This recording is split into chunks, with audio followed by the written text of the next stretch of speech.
When it comes to App Store optimization, success isn't measured by guesswork.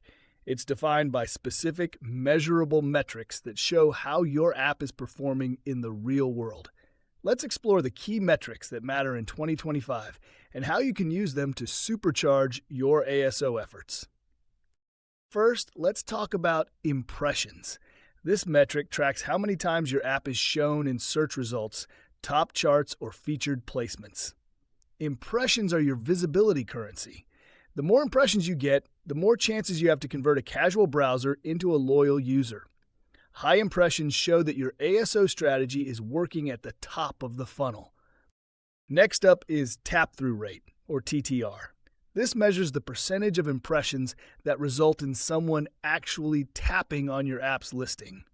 A high TTR tells you that your visuals and metadata, like your app's icon, title, and screenshots, are grabbing attention and sparking curiosity. If your impressions are high but your TTR is low, it's a clear sign that your listing visuals or messaging might need refinement. Now let's talk about conversion rate, or CR. This metric measures the percentage of people who actually download your app after visiting your store listing. It's the ultimate sign of whether your messaging, visuals, and overall value proposition are truly resonating. If your CR is low, it's a signal to improve your descriptions, visuals, or even your app's ratings and reviews. Keyword rankings are another critical metric. They show where your app ranks for specific search terms in the app stores. This isn't just about visibility, it's about targeting the right audience. Tracking keyword rankings over time helps you see what's working, what needs adjustment, and where to focus your future ASO efforts.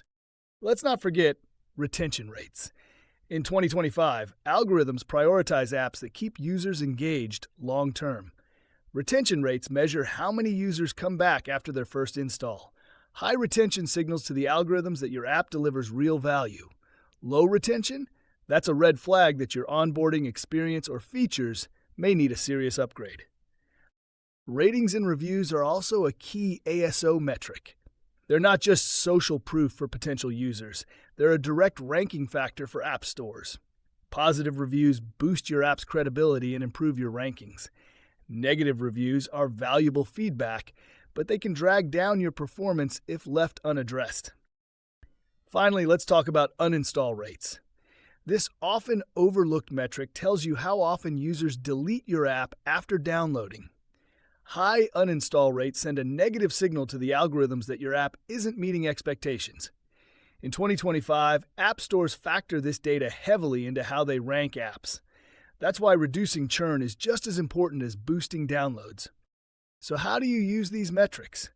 The key is to track them consistently and use them to guide your ASO decisions. Tools like App Tweak, Sensor Tower, and Mobile Action give you real-time insights into these metrics, so you're always ahead of the competition. ASO isn't about quick wins or hacks. It's about building a system that evolves with your app and your audience. When you focus on these key metrics, impressions, TTR, conversion, keyword rankings, retention, ratings, and uninstalls, you're not just optimizing for downloads, you're optimizing for long-term success. In the next lessons, we'll dive deeper into how to analyze and improve these metrics so you can make smarter decisions and turn data into unstoppable growth.